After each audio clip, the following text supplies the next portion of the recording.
Everyone is Addicted is a judgment-free space for real conversations about addiction. It's a show about breaking the stigma and building empathy. Everyone is Addicted, Mondays at 11 p.m. What's going on, everybody? This is the host of Recover Out Loud podcast, Sean Young. Before we dive in, I want to be clear. I'm not a medical professional. I'm not here to diagnose or treat. I'm simply a catalyst, someone who's walked through the fire and now speaks from experience, reflection, and a deep desire to help others find their way forward. This podcast may include honest conversations about addiction, mental health challenges, and suicidal thoughts or ideations. These are real parts of the human experience, and we won't shy away from them. If you're listening, please do so with self-care and self-awareness. And if you're struggling, please reach out. There's help out there. And most importantly, there's hope. Viewer discretion is advised. Now let's get it.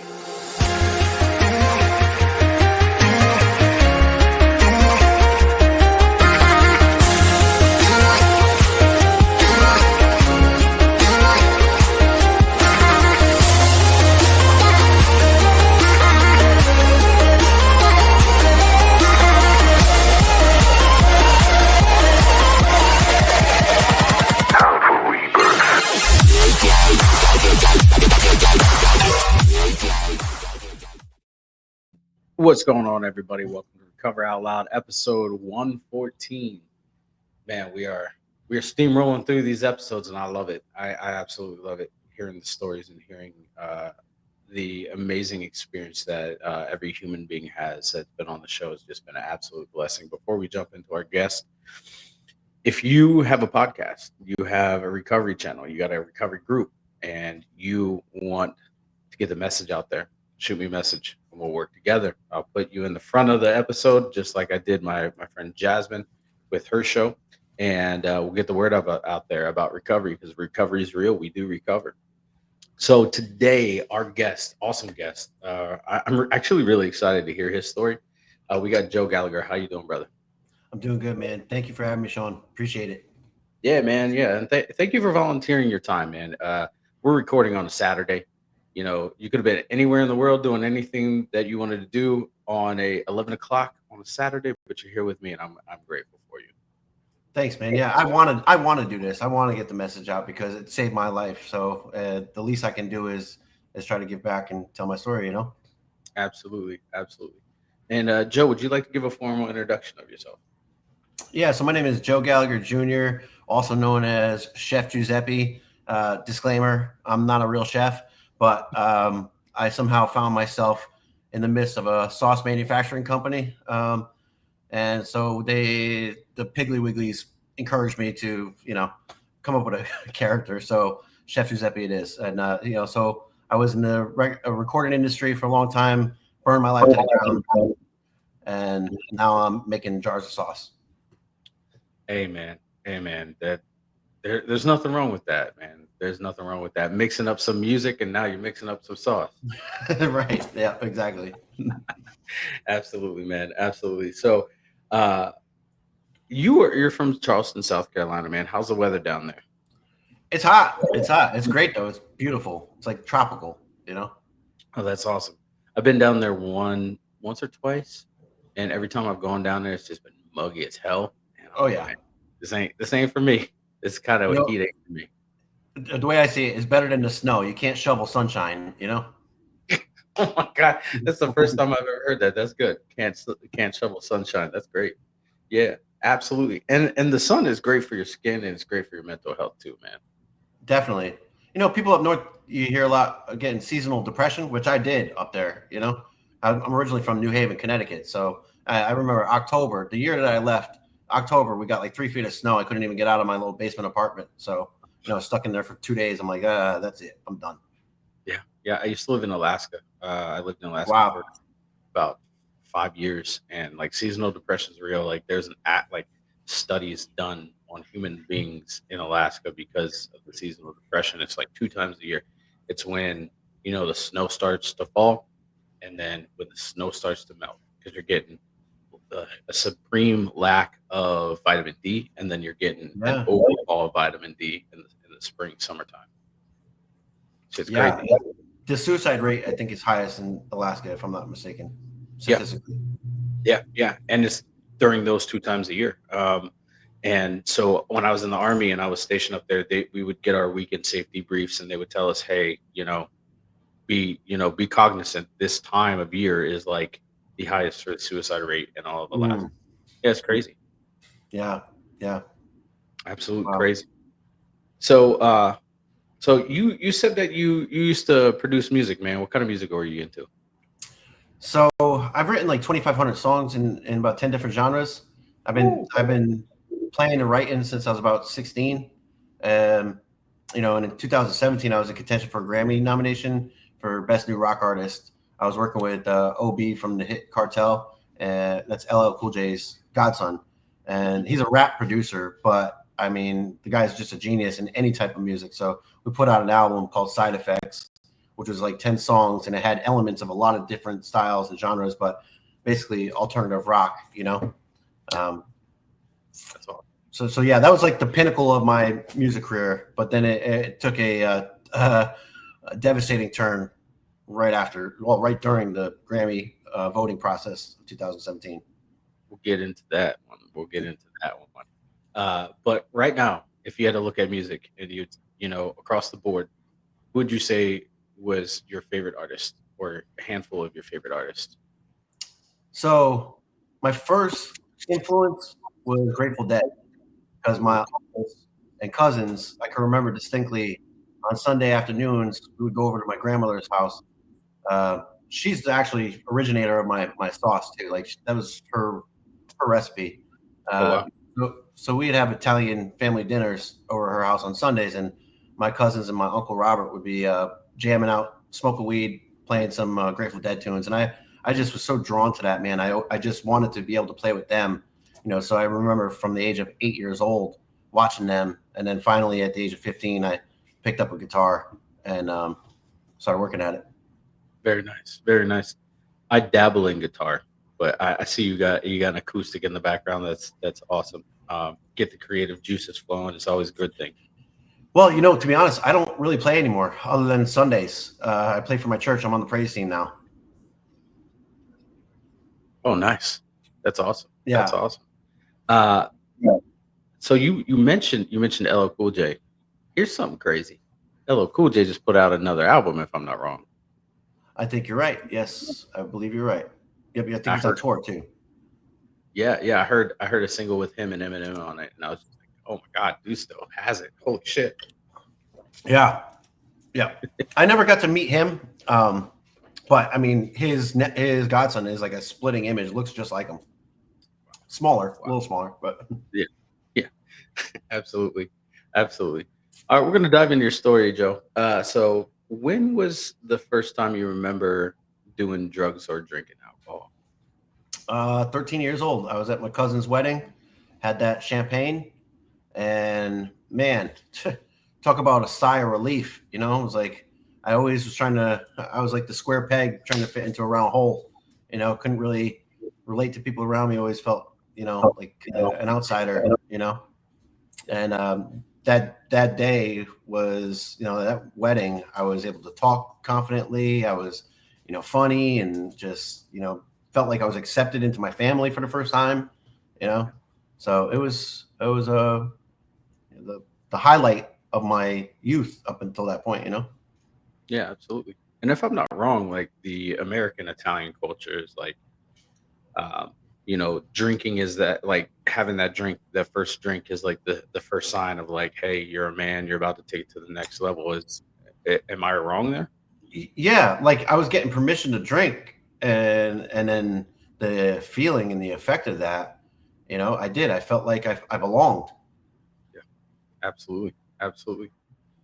When did alcohol become like a prominent or permanent part of your life until recovery? So 13, I was in 8th grade, so pretty much freshman year of high school. Now the parties, sneaking away, leaving school early to get to a friend's house to go raid the parents' liquor cabinets, drinking games and all that kind of stuff. And I just could not wait until the next time. It was very fun and exciting in the beginning. But I started compromising a lot of morals and kind of living on the edge of disaster pretty early on. Yeah, absolutely. I can understand that. So with the drinking at a young age and all that, and then moving, did you go to college and then like start pursuing a music career, or you just right out of high school into a music career? No, so I started playing guitar, taking lessons at the age of 15. So I think I was like sophomore or maybe the beginning of my first junior year. I was in high school for 7 years. I got expelled my junior year and then went to night school and then came back as a day student. But my mother had to fight the Board of Ed to make that happen. I was the first one in that county to do that. Oh wow, wow, that's wild, man. That's wild. I mean, kind of different, but I got held back when I was younger. I understand that. It starts to become a culture too. Like people start getting held back or expelled and have to come back the next year for educational purposes. Um, did that start to like build some kind of any kind of doubt or self doubt within yourself? Yeah, so like yeah, I was trying to get expelled. I mean, I was doing everything I could to fail, because I wanted to be the rebel, the badass, I was very defiant and rebellious, and the kids got a laugh out of me doing, crazy things in front of everybody, Yeah. So I mean, I always had self-esteem issues and self-worth issues. I hated myself really, but on the outside, you would never guess because I'm a class clown and I'm funny and I'm doing these crazy things that are getting a rise out of people, Yeah, absolutely. What was it about yourself at a young age that you didn't like? You know, um, just that I didn't feel normal. I couldn't feel on the inside what I was seeing everybody else, how they were behaving, how they were content with themselves and like had confidence, and especially like the jocks and stuff like that, like the popular kids. Like I wanted to take what they had and bottle it, and get some of that power that I thought they had.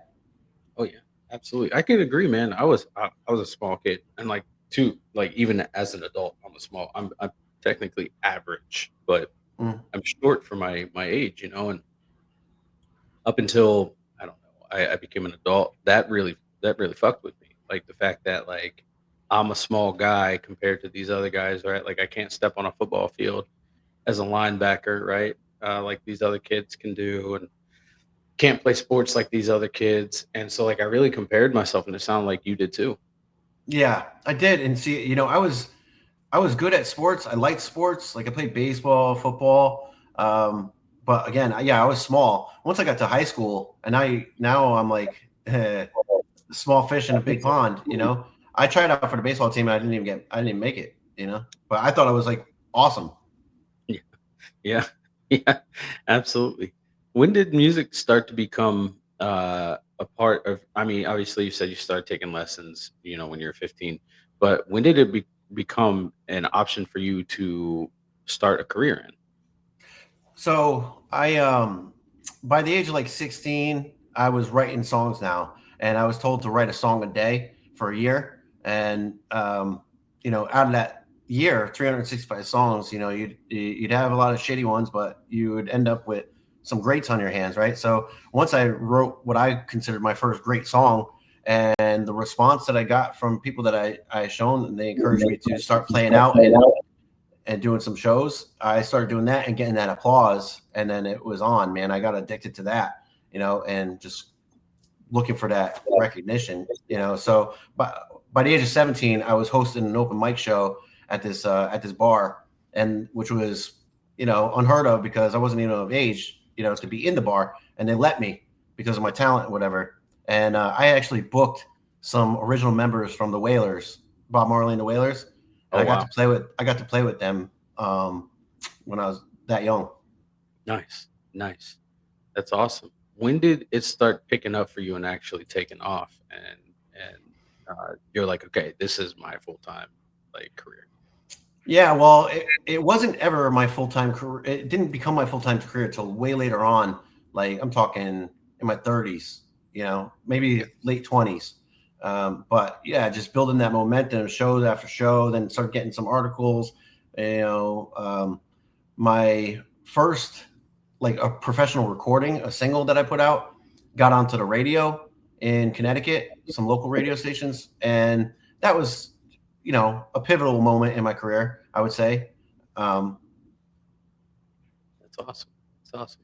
In that time, I don't want to assume, but in that time, I can imagine that the drinking picked up and some more Yeah. harder picked up too.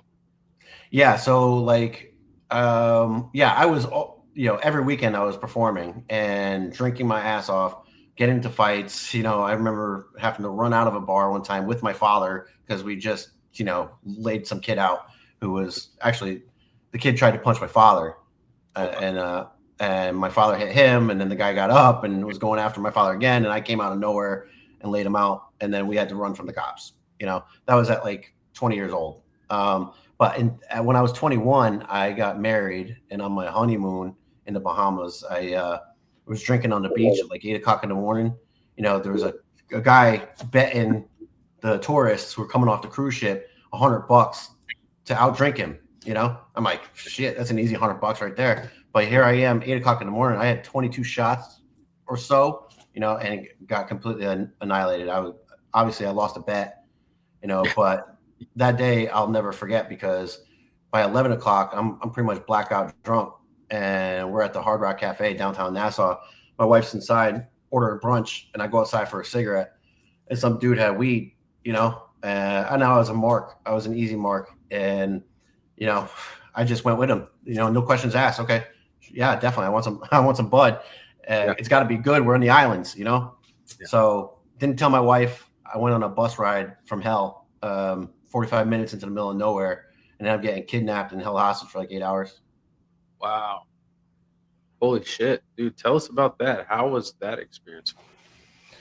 Like I said, I'll never forget it. I wish it woke me up and made me realize that alcohol was a problem, but it took a lot more research and development before I finally admitted that. So so here I am. We're in the middle of nowhere. It's like this like dirty, seedy town. There's prostitutes and dirt roads, and we're in the hood of Bahamas, right? And they tell you when you're on the cruise ship, don't leave the reservation, and now I know why. So they brought me into that one dude brought me into the basement of this like abandoned restaurant. And when I got through those doors, there were 7 dudes waiting with weapons, and they tied me up, beat my ass, and they made me smoke the shit that they had. And I'm telling you, man, had an outer body experience. I wasn't even there, man, and I'm drunk as shit. So I don't know what's going on. They got real thick accents. I can't understand a damn thing they're saying. So I'm getting smacked around because I can't even understand them. But they wanted me to bring Coke back onto the boat, kilos of Coke. Okay, that much I got. And they wanted me to drain my bank account first. They wanted to take me to the bank, and I was going to drain my money. So, and I said, yes, of course, because I thought I'm going to die if I don't do everything they want me to do. So, needless to say, now 2 of the guys take me in this little white car, and they're pulling up to the bank, and I had a moment of clarity, and I saw that it was a one-way street we were going down, and the street was real narrow. So I knew that they would have to go all the way down to the other end to be able to turn around. There was nowhere for them to. So as soon as I got out of that car, man, I took off. I'm weaving in and out of neighborhoods, like 3 or 4 miles, man, and I'm exhausted. I'm in flip-flops, a bathing suit and a tank top, and this is the first instance that I knew God really had a hold on my life, which ended up being, a way for me to manipulate, because now I thought I was favored because I got out of this. So I found a cop at this boutique clothing store who was looking for me because the boat was held up in port. And that doesn't happen. Like they usually they leave. But my wife was frantic. She was freaking out. And they waited in port, sent the search party after me. And I found the cop outside that clothing store and got me back on the boat. Goodness. Wow. I'm pretty sure that was like super traumatic for you. Yeah, more so for my wife, honestly. I kind of wore that as a badge of honor that I survived that, and it made me cocky, even more arrogant than I already was. Mm. Goodness. So when you get back to the boat and you get back home, how did life continue for you? Did you pick up drinking more, or was it kind of like, okay, I'm gonna calm it down just a little bit? Yeah, man, I couldn't do anything without drinking. At this point, I'm in the throes of my alcoholism. I couldn't physically live without it and mentally live without it. It was my coping mechanism for any type of feeling, whether it be celebration or depression. I was using it to numb. I was using it to lubricate and enhance. And then I started getting into pills too, like Xanax and stuff like that, because I was a nervous wreck, and because I was shaking, which I thought that was because I'm anxious. Yeah, yeah. That's a dependency, man. That Yeah. dependency starts getting heavy in your life. So what happens does that situation in the Bahamas create problems between you and your wife because Yeah. of what happened? Yeah. Here's day one of our marriage, and I'm already jeopardizing everything. Yeah. I'm already willing to just throw caution to the wind. So she got a real big wake up call about my risky behaviors.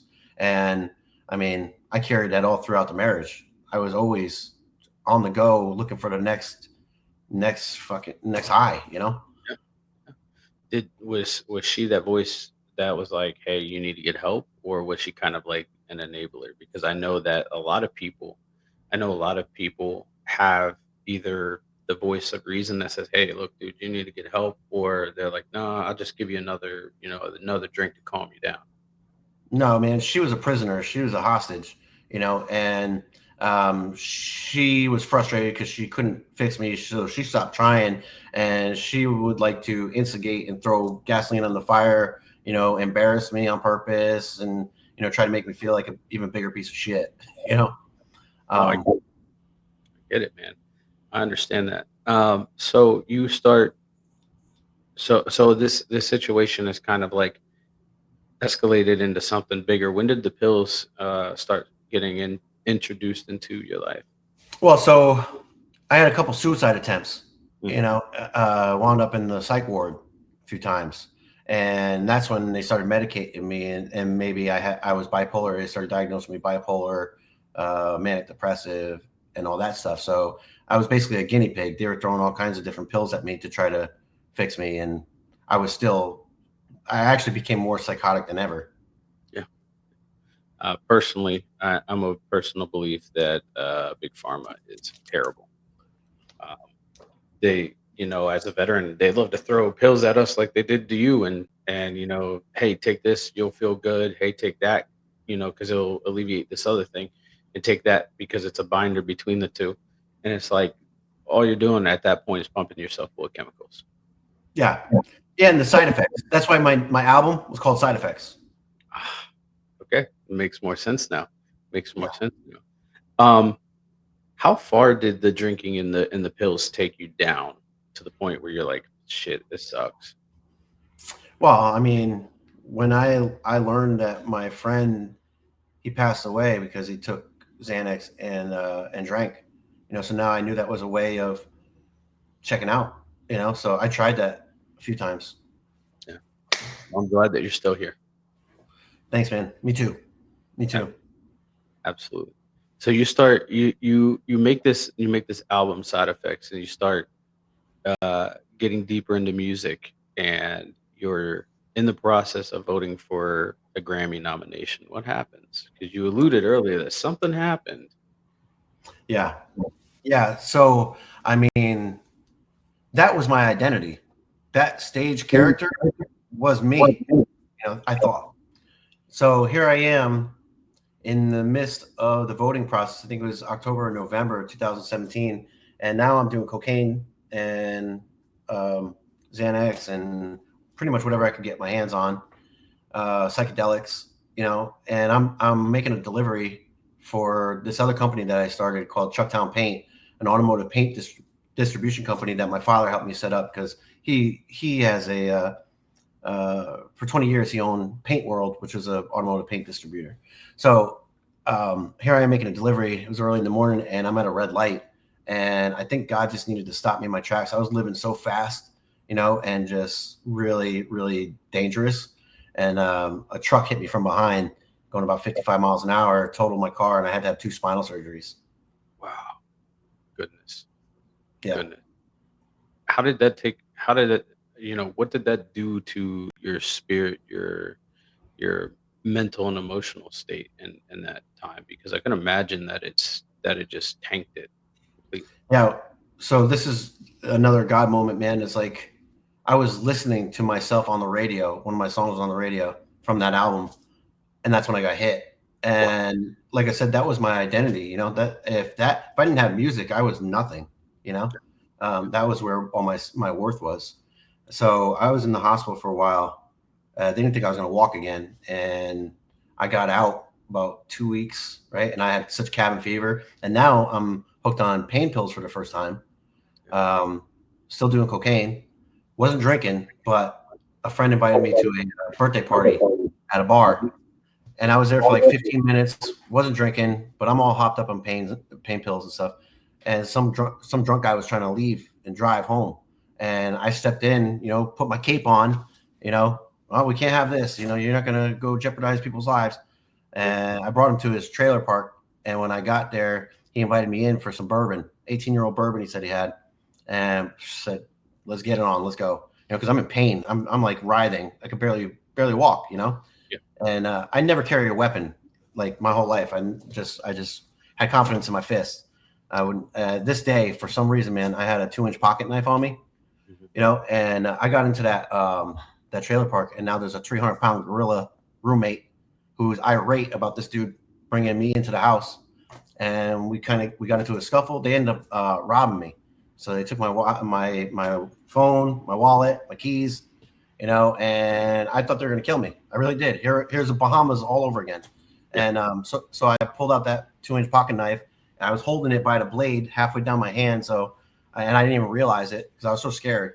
But I ended up stabbing one dude in the arm. I gave him a little paper cut, and there's blood everywhere. I lose track of the other guy. He's going into another room, I think, to go get a shotgun or something. So I'm holding the other guy. I stripped him down naked, make sure he ain't got no weapons on him. So I'm holding them there at knife point. The other guy was calling the cops. Cops show up. I get charged with attempted murder. Wow. Holy shit. Yeah. After they robbed you. Yeah. Wow. Goodness. Holy shit. So, wow. That's a lot to process. Yeah. Tell me about it. Yeah, now I'll talk about thinking my life is over, right? Now I don't have music, but now I got a pretty serious charge, Yeah. For the first time, that was my first charge too. Oh, yeah. Yeah, absolutely. So I can imagine, you were in jail, and what was jail like for you?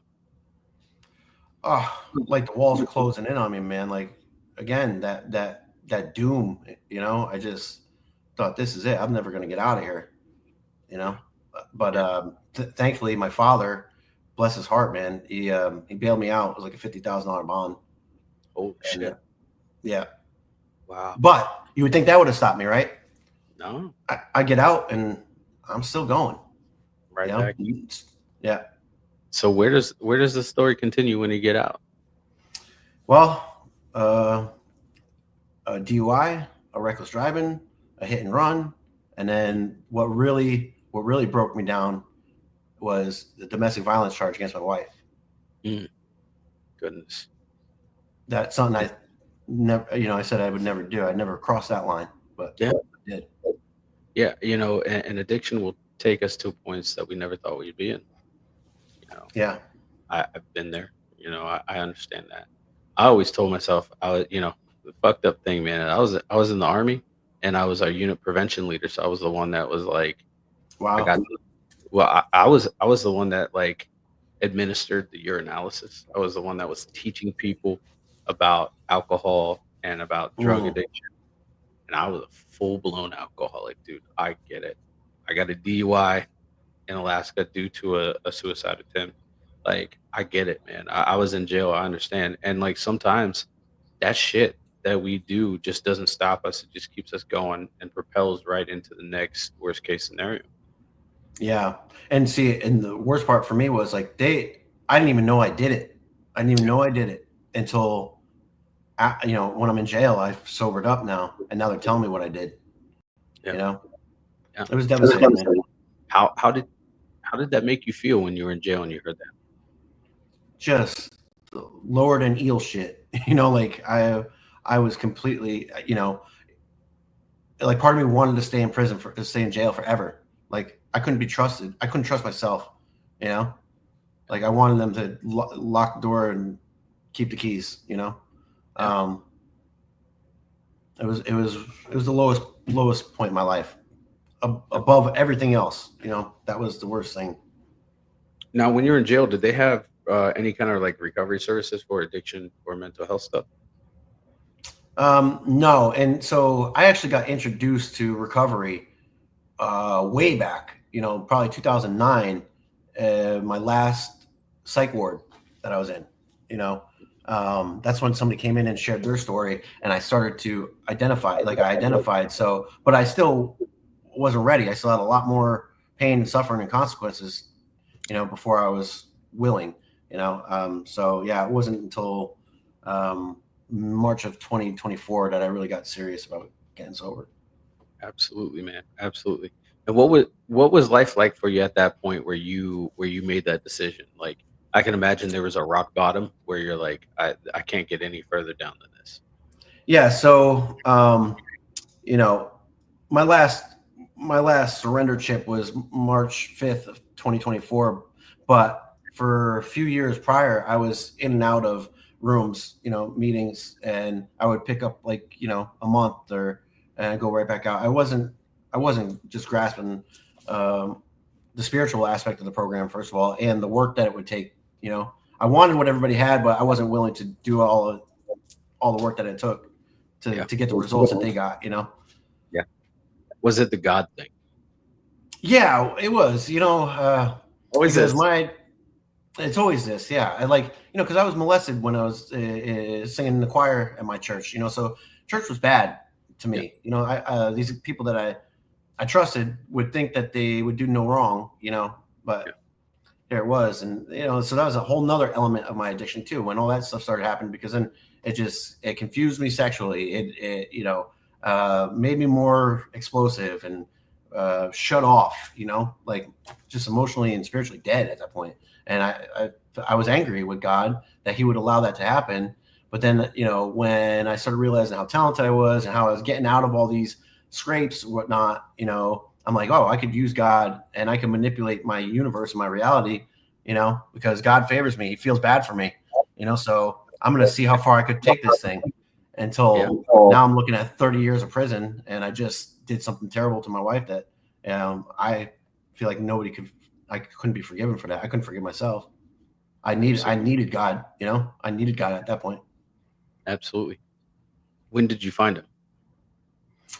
Working the steps, a 12-step program, so I come in March. I'm an emotionally, spiritually bankrupt, and I'm willing to do anything. I came in there. I'm like, listen, I just don't know how to live. I don't know how to live. I need somebody to teach me. I got a sponsor, and we started hitting it hard. He was willing to go as fast as I wanted to go. So I knew that I needed to really charge full steam ahead, So within 90 days, I finished the steps. But prior to finishing the steps, I couldn't even get a job at Walmart, So, and my wife had been, funding the household for years now. And I tried to get a job and I couldn't even get hired, So I brought some spaghetti and meatballs to a meeting, and somebody's like, yo, this is the best sauce I've ever had. Why don't you try selling this? I'm like, I have no idea how to get into this business, but I started doing the research. I made a prototype, and June 1st, I said a little prayer, walked into a local Piggly Wiggly, and they ordered 6 cases. Wow. Holy crap. That's amazing. So I can imagine, you spoke a few minutes ago about not being able to forgive yourself and feeling that other people wouldn't be able to forgive you. When you were working the steps and you were at the men's You know, Yeah. how was it for you? I can only imagine it was full of shame.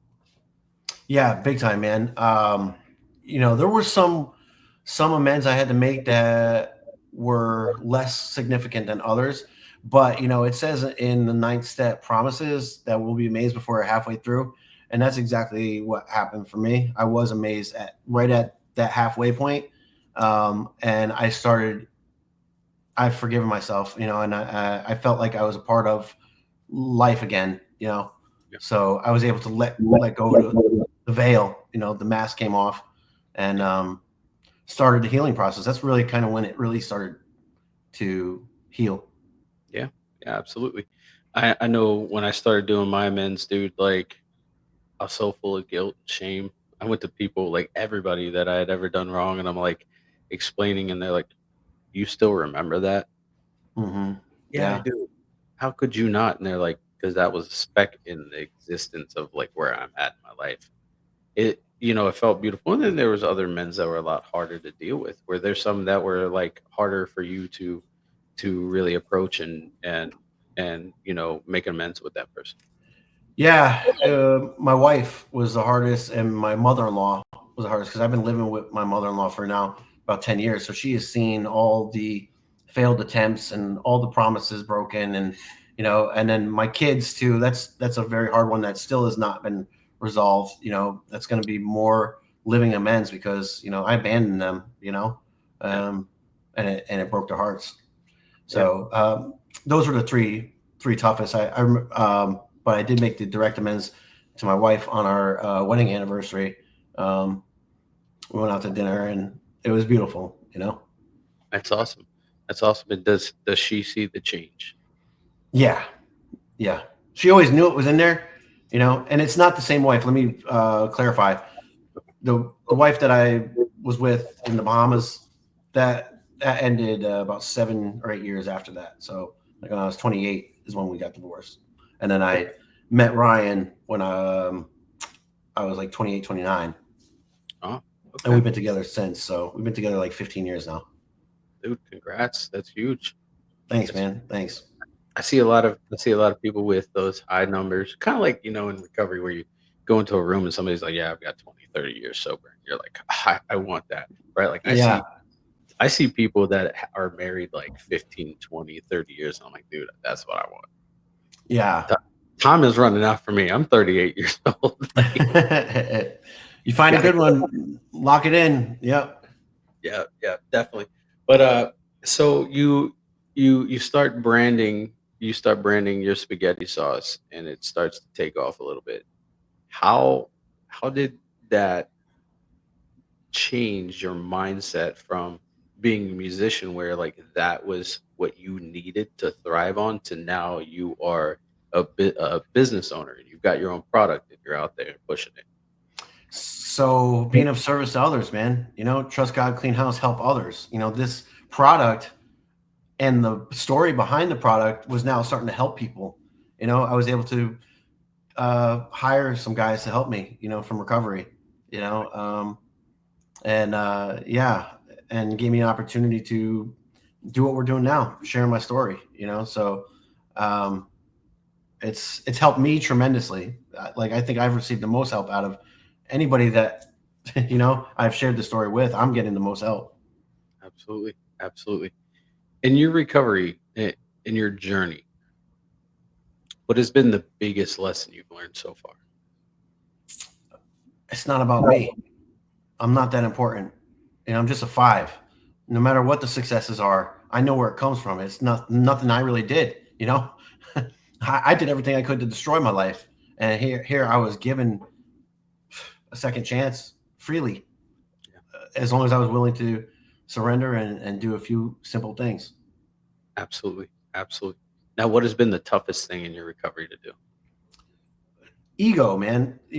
I'll get those whispers like, man, look at you. You're doing it. You deserve something. I know exactly what you need right now. I hear that voice. Yeah. And it's in the highs, the celebrations that are most dangerous for me.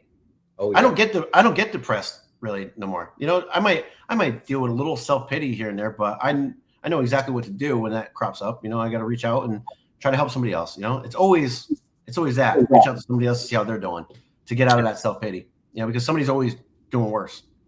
Yeah, absolutely.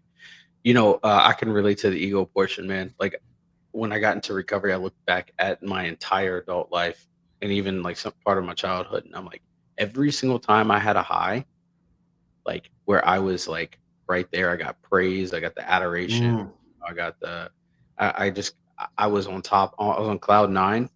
Something would happen and it rocked me right back down to earth, right? Like, so like one of the stories that I really, when I share my story that I equate to like my ego is I was doing training in Germany or no, yeah, in Germany. And I was told by the highest echelon leadership that like, you are the poster child for our job, right? You, Kiss of death. yeah, you are the standard for everybody that's in your rank to follow. And I'm just like cloud fucking nine, man. And I'm like, Yep. yeah, I'm a bad dude, right? Like pounding my Right. chest, Yeah. rah, rah, rah. There's nobody better than me. And we get back from that training rotation, and I had an alcohol related incident, right? Like, so Go figure. Yeah. my ego got in the way, man, and it just continues, right? And so like I have to check my ego, right? Like I removed my face from the podcast, from like you seen in the beginning, I had a bunch of logos and I had my face because I'm like, this is my fucking show. But it's not about me. It's about you guys. Right. It's about the stories that are being shared and the experiences that are being shared. So removing myself from that is just another ego check, man. So I tried to keep my face off of this product, right? I really did. But it made good business sense. You know, when I have a distributor telling me like, you know, you should put your face out there, you know, your story and your brand, your personal brand, you know, that's going to drive this thing forward. So I took the suggestion, I did it. So, but now, you know, I have to laugh. I'm in a chef suit. I'm on the posters. I'm on the damn jars, and it's not really me. That's not me. Yeah. That's Chef Giuseppe. I don't really know that guy, but you know. Yeah. And it's a it's a character that you created yourself, but it's a character that you built in recovery, and that is so all these morals and these values that you found in yourself have been instilled in this character you created. Yeah, and you know, Giuseppe comes from my grandmother, who really I have to attribute this recipe to. You know, she always used to call me Giuseppe, you know, so in honor of her, you know, that's the name I put out there. That's awesome. That's awesome. So what does life look like for you today?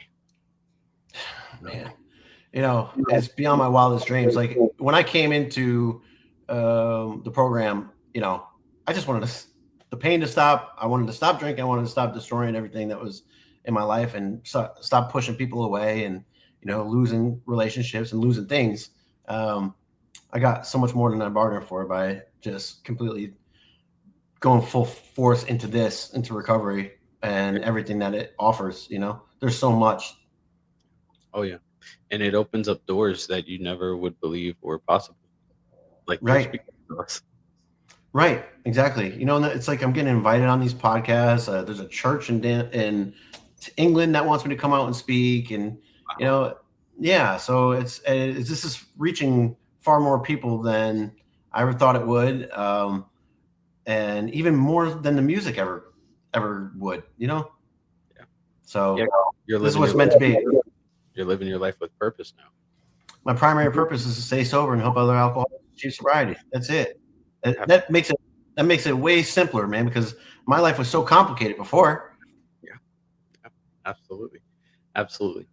So Joe, before we shut down shop, what are 3 things you are grateful for today?